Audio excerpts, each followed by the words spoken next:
Very good afternoon to all of you. Good afternoon, sir.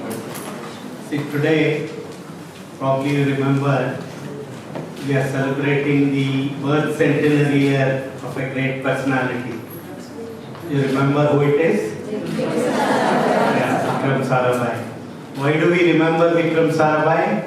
We remember Vikram Sarabhai because he happens to be the person who initiated the whole activity of space program in India. See, way back in 1957, a significant event occurred. Any of you are able to tell what that event was? 1957, related to space.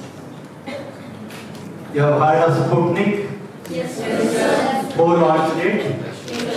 Russians. So way back in 1957, when Russians launched their first object which went around Sputnik, at that time, Americans and Russians were competing with each other. They were trying to demonstrate who is more powerful, who is more militarily capable. So at that time, Dr. Sarabhai's thinking was, how can we make use of this technology of space where we can put satellites around the globe, around Earth, and then using them, how can we improve the societal standards in our country, and how can we rapidly make progress. In 1957, you can remember that we were just a 10-year-old independent country. 1947 is when we got our independence. So the situation was not that good, and at that time, Dr. Sarabhai was aware that Dr. Arthur Clarke, I don't know how many of you have heard his name, he had shown that if you put a satellite at an altitude of 36,000 kilometers in equatorial plane, it will take exactly 24 hours to go around Earth.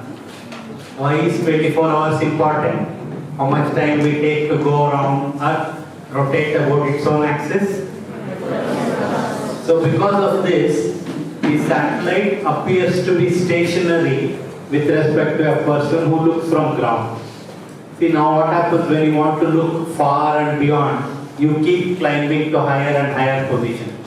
You go on top of the house roof or a tower, mountain, so you get a visibility of a large area. So at 36,000 kilometers, if you have a stationary object with respect to ground, 1/3 of the globe can be covered by this satellite. That means line of sight communication.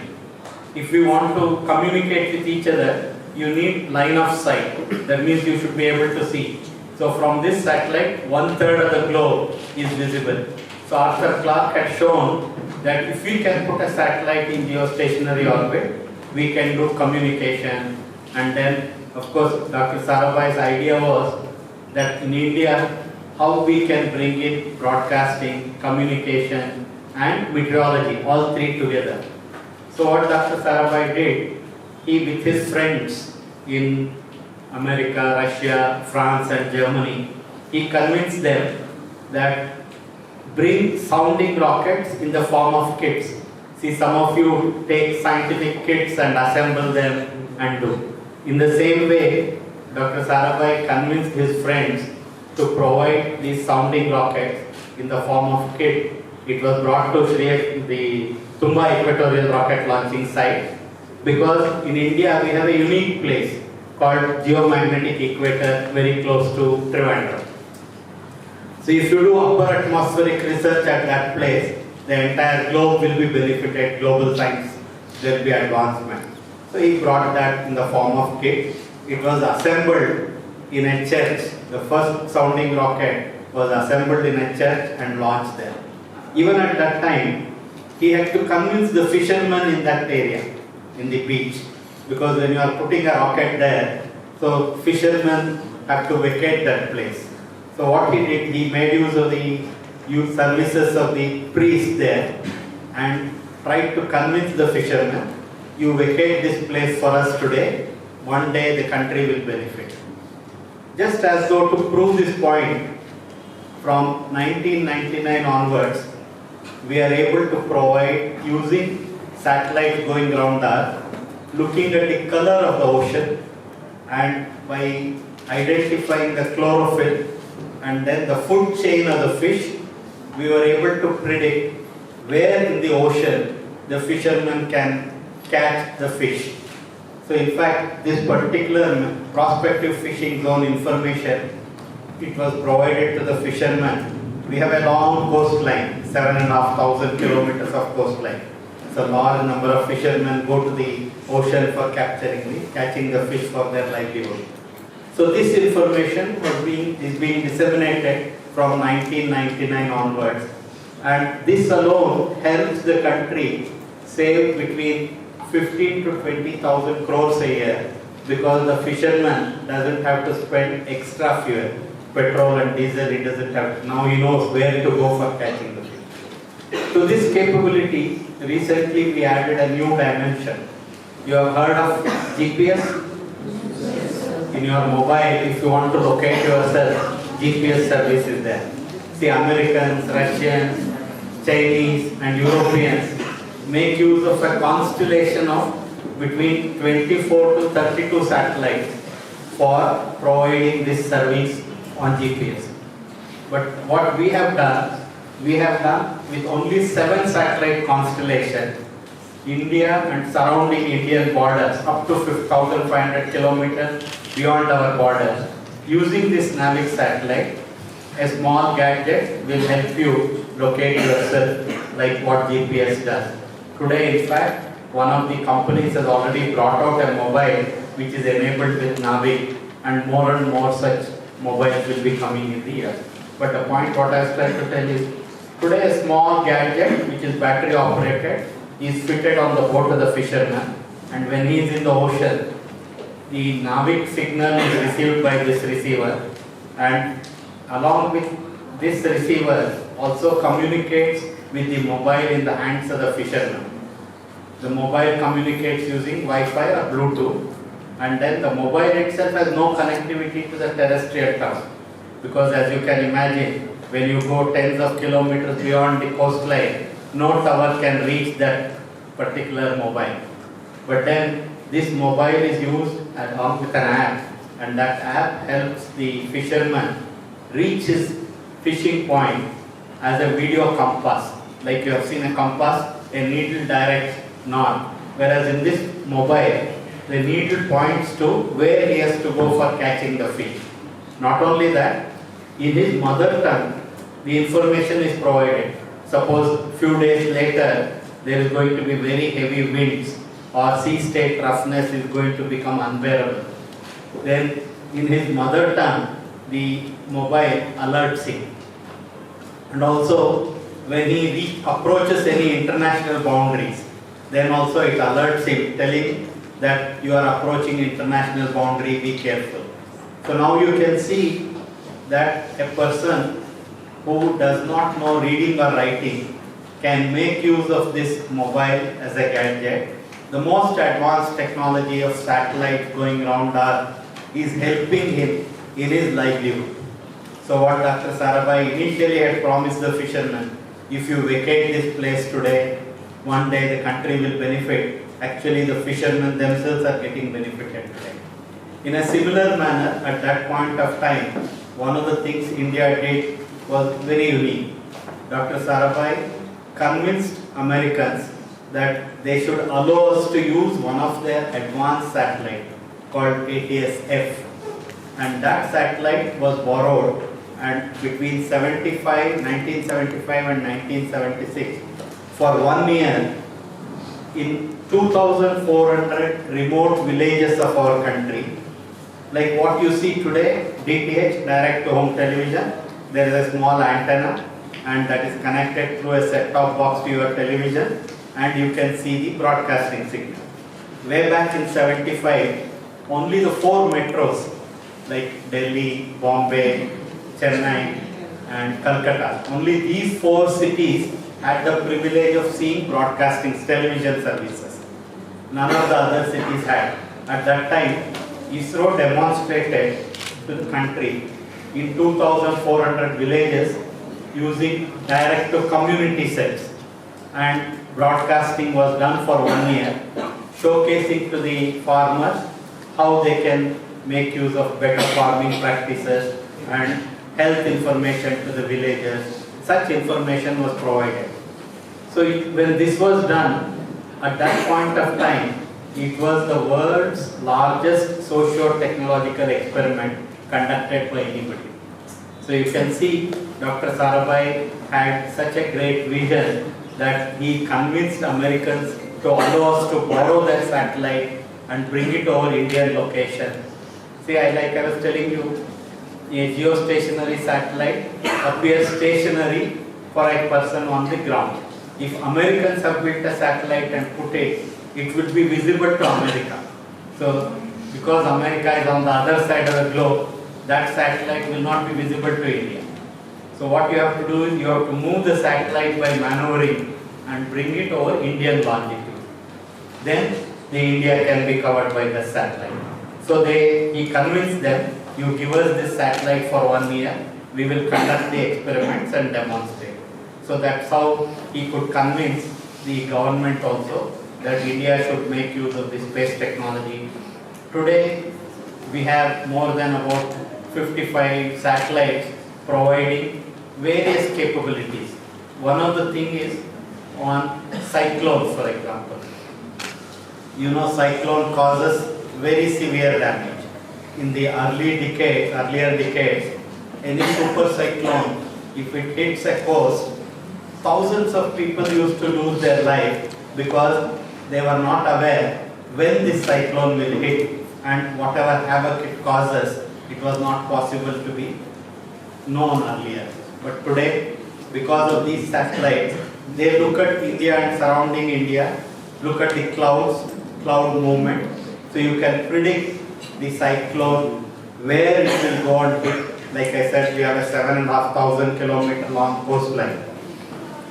Today, you can predict days in advance, at least 4 to 5 days earlier, what is the location where this cyclone will come and hit. You can tell that within an error of 20 kilometers. That means if you say Vizag is going to be hit, the error will be within 20 kilometers it will come. Half an hour in time. Suppose it is said it's going to happen at 10 o'clock in the morning.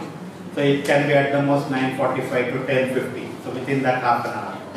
So now because it is possible to tell this days in advance, disaster relief agencies will go to that place, evacuate the people and save their lives. So today, last many super cyclones which hit whether Bihar or Orissa or any of these coasts, you are able to save the lives of the people. So you can see that the satellites we have built and operated today is capable of helping communication, broadcasting, then earth observation like weather forecasting. We use these satellites not only look at what we can see through our eyes. Our eyes can see electromagnetic radiation. Anybody can tell from what wavelength range to what wavelength range we can see. You know electromagnetic radiation? You know, right? Infrared, ultraviolet, X-rays, they are all electromagnetic radiation. But our eye is designed to look at between 0.4 to 0.7 microns. Only that wavelength region. But then even beyond that, we have now built instruments which can look at it. See what happens, you can imagine, between June to September, monsoon, it covers India. That means clouds are there. So when you want to look at sky through clouds, can you see? Same way from satellite, when you are looking at Earth, if clouds are there, you will not be able to see things. But then, like we can see through glass, there are wavelengths where it can penetrate through the clouds. These are microwave wavelengths. So we have built instruments which can operate in those microwave wavelengths. They can look through the cloud, and then today we have a capability to show to the government of India major crops. What is the yield this year? What is going to be the production? How many million tons of rice you will have? Sugarcane, wheat, cotton, groundnut, like that. About 11 different crops. So they know in advance. Same way, monitoring the various aspects. Suppose you want to drill a borewell somewhere. where you should drill the borewell. So many such things are possible. And you also have satellites which can look at any part of the globe, because the advantage of the satellite is it does not see any boundary, no national boundary, no state boundaries. Suppose you want to see what is happening on the other side of Himalayas, so you can see from this satellite. So we have today an end-to-end capability.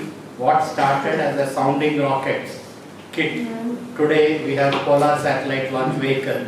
Just few days back, we completed a launch. Anybody knows what is the number? C-48, but how many launches it has done? 50. Golden Jubilee, you can say. 50th launch. Similarly, GSLV.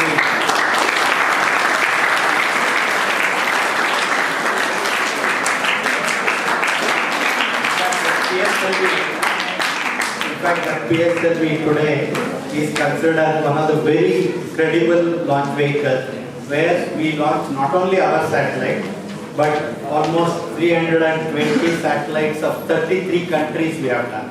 And this we are doing for FE. That means we are also able to get some return on the work that is being done. And you will also be happy to know that in one such launch, we launched a maximum number of satellites in a single launcher. How much? 103 plus our own satellites, so 104. So when we did 104 satellites in one go, again the entire world started looking at India and seeing how is it that such a thing is happening. Same way, Chandrayaan mission, man has landed on the moon. Lot of probes have gone around the moon, but still the credit for discovering water, presence of water on the moon, goes to Chandrayaan 1. Same way, Mars mission, you are aware, India was the first country.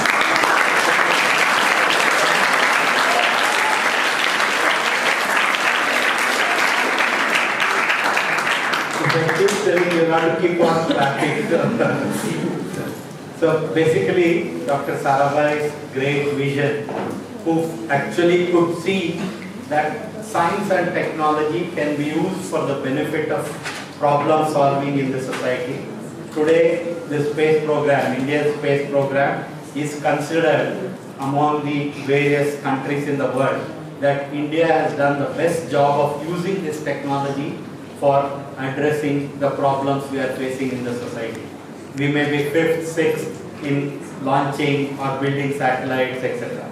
But then the ability to use this technology for bringing solutions to the society, India is considered as the #1 country in the world. So now all of you have got a tremendous opportunity.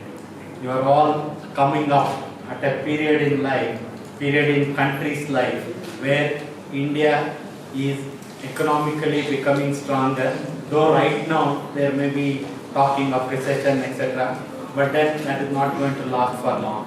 India is going to be one of the economic powers, 6th, it will become 5th, 4th, 3rd, and very soon it can also become #1. If it has to become #1, who has to work for that? Will somebody else come from outside and work for India? So who will work for India? We have to work for India. And if we make up our mind, nobody can stop us from reaching where we want to reach. See, if you look at as an individual, you can acquire knowledge, you can acquire skill, and you can improve your own status and your own capabilities. But then, is that sufficient? No. We need to work as a team. And if we have to work as a team, we can achieve much greater success. In fact, if ISRO has shown to the country, it has shown that in a country where the resources are limited, there are large number of problems, but still, if you work as a team, you can achieve success. That is what ISRO has shown. In the same way, if each of you, while you acquire knowledge and skill and achieve greater success in your individual life, but if you also remember that you have a small responsibility towards the society, because in our country, not many children have the opportunity to study in institutions like what you are studying. Many of them do not get an opportunity to get 2 square meals a day. So when you grow up, you have a responsibility to improve their lot. And if you make up your mind, you can definitely do it.